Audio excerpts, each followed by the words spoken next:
Hi, my name is Stephanie Linane.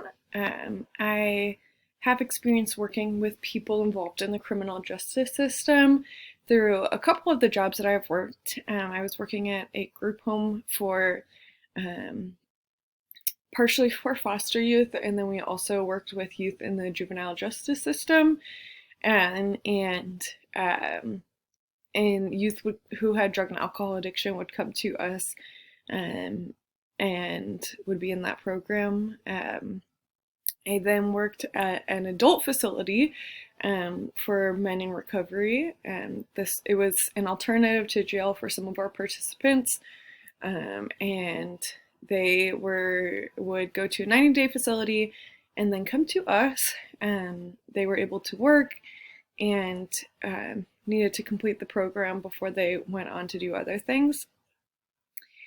So I definitely saw the difference between the youth system and the adult system through working at those two different positions.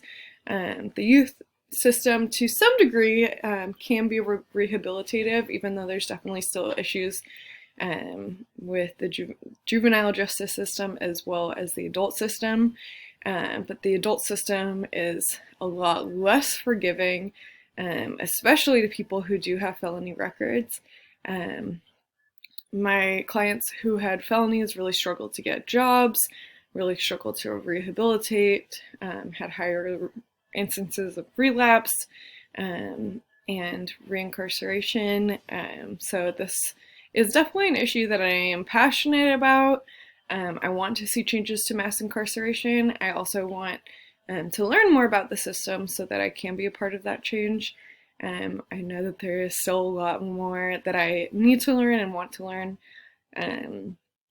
so that hopefully I can be a part of changing that at the macro level. I want to learn more about the system as a whole and the different pieces that play into that system and how we got where we are. So yeah, that's my interest in the criminal justice system. That is definitely not always a just system, and I think social workers can play a huge role in being that change.